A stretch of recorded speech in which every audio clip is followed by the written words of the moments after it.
Bonjour tout le monde, je m'appelle Beth Larson et je suis gestionnaire de données pour les pays francophones de PMA. L'objectif de cette vidéo est de vous apprendre comment faire des commits en utilisant GitKraken. Si vous n'êtes pas familier avec GitKraken ou GitHub, veuillez consulter le manuel, le site de support de GitKraken ou le site d'aide de GitHub. Dans une vidéo précédente, nous avons créé une branch et les commits faits dans cette branch ont été faits hors d'écran. Dans cette vidéo, je vais vous montrer comment j'ai créé les commits de la vidéo Créer des branches. Pour rappel, un commit est un moyen d'enregistrer une modification dans un fichier qui stocke les informations sur les modifications apportées quand et par qui. Il remplace le code de révision annoté que nous avons l'habitude d'ajouter à nos do files. Nous en avons déjà parlé dans une vidéo précédente, mais souvenez-vous que les commits ont plusieurs composantes. D'abord, juste le changement que vous faites, puis le résumé du commit et ensuite la description du commit, que vous pouvez toujours voir dans la graphique du commit. Ici, le résumé du commit et ici, le résumé puis la description. Maintenant, comment faire pour créer un commit? La première chose que vous faites quand vous créez un commit est de vous assurer que vous êtes dans la bonne branch. Nous ne faisons jamais des modifications directement dans la branch master. Maintenant, si nous examinons ce repository, je passerai de la branch master à la branch de mise à jour de do file, le 2019-09-20AR. Nous ne faisons pas de commit dans le master parce que, comme nous le montrerons dans une vidéo à venir, nous faisons toutes nos modifications dans les branches pour que quelqu'un finisse par approuver des modifications et les incorporer dans le master. De cette façon, les versions du master restent propres et approuvées. Si vous vouliez faire des commits ou des changements et que vous n'aviez pas encore créé une branch pour faire ces changements, ce serait le moment où vous feriez une nouvelle branch. Maintenant que j'ai soit checked out ou bien créé la nouvelle branch dans laquelle je veux travailler, je vais aller dans mon working directory, en me rappelant que le working directory est l'endroit où vous clonez tous vos repositories. Et maintenant, quand je suis dans mon working directory, parce que j'ai vérifié la branche dans laquelle je veux travailler dans GitKraken, tous ces do files contiennent le contenu qui se trouve dans cette branch. Je ne vais pas faire les changements de stata à l'écran, mais ce que je vais faire est de formater un fichier et supprimer le code pour labeler et encoder une variable. Maintenant que j'ai fait et sauvegardé mes modifications dans les do files, je peux retourner dans GitKraken et commencer à faire des commits. Comme vous pouvez le voir dans GitKraken, nous avons ajouté cette ligne en haut de la page. C'est ce qu'on appelle votre nœud de Work in Progress. Si vous lisez de la documentation, c'est cela qui signifie WIP. C'est ici où sont stockées les modifications que vous avez faites et sauvegardées dans vos fichiers, mais que vous ne les avez pas encore validées et que vous n'avez pas dit à GitKraken ou GitHub exactement quels sont les changements en utilisant un résumé et une description. Pour créer un commit, clique soit sur cette ligne de Work in Progress, soit clique ici où il est écrit View Changes. Il me dit que j'ai deux changements de fichiers dans cette branch. Et vous voyez ici dans le panneau de commit qui semble maintenant différent. Nous avons ces volets qui disent Unstage Files ou fichier non stagé, Stage Files ou fichier stagé et Commit Message ou message du commit. Donc, ce que nous allons faire, c'est que nous allons stager les changements que nous voulons dans un seul commit depuis les fichiers non stagés vers les fichiers stagés. Dans une vidéo à venir, nous expliquerons pourquoi certaines choses devraient être stagées ensemble. Mais pour l'instant, je vais vous expliquer comment stager les changements et comment écrire des résumés et des descriptions de commits pour PMA. Donc, de stager, c'est moi disant à GitKraken que c'est un fichier ou un changement que je veux être inclus dans ce commit que je suis en train de faire. En gros, je dis simplement que je suis prêt à apporter ce changement au système. Il y a 4 façons de stager tous les changements dans GitKraken. Vous pouvez voir le premier ici, Stage All Changes.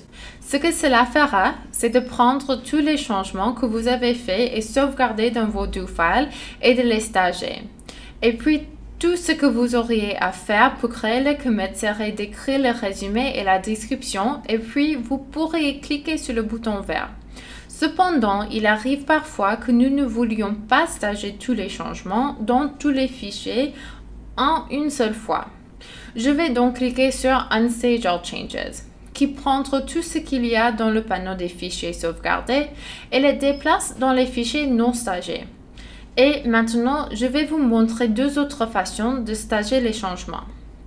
Donc, le premier, je vais cliquer sur ce fichier et il nous amène au visualiser de différences que nous avons vues auparavant quand nous comprenons les commits des autres personnes.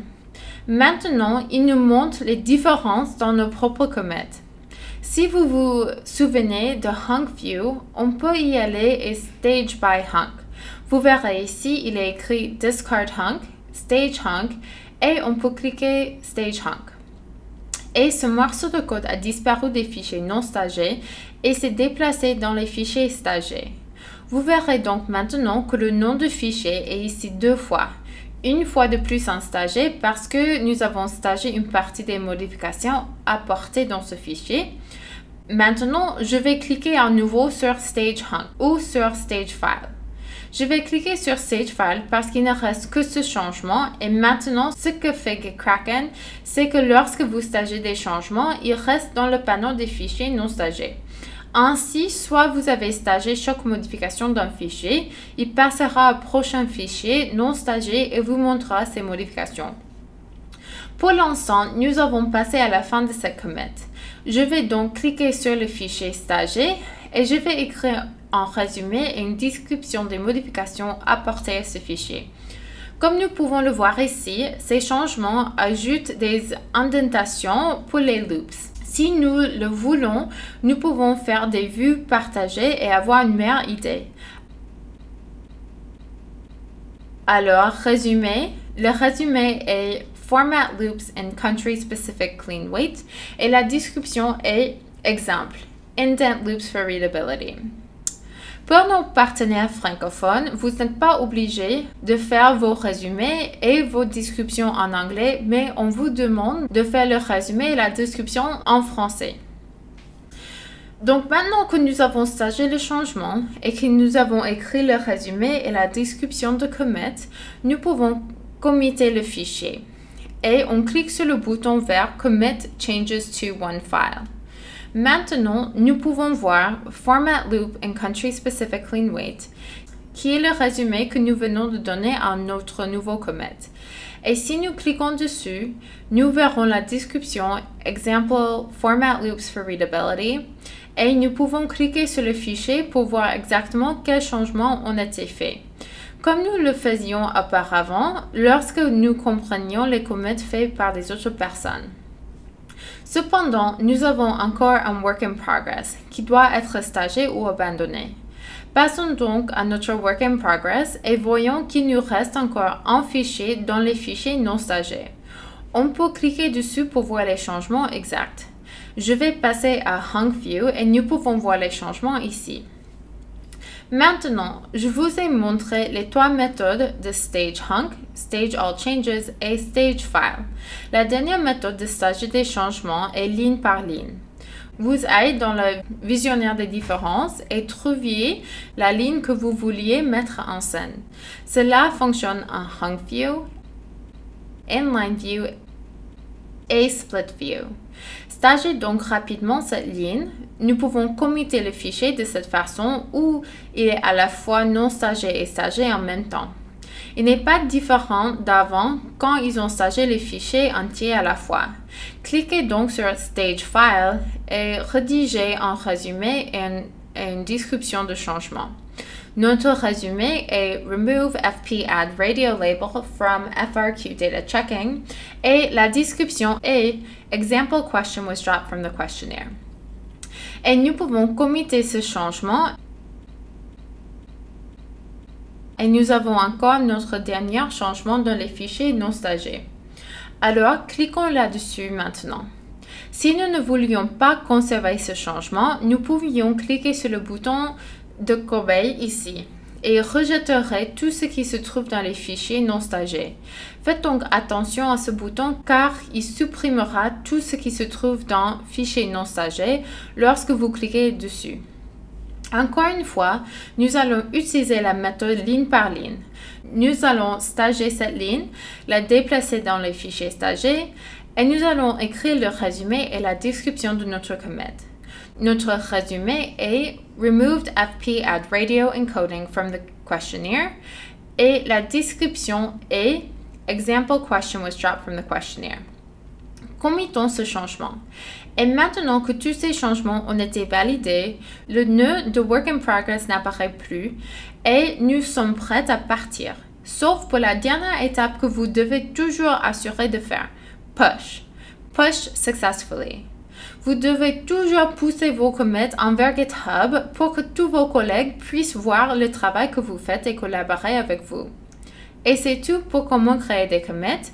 Merci de regarder nos autres vidéos et merci d'avoir regardé celle-ci.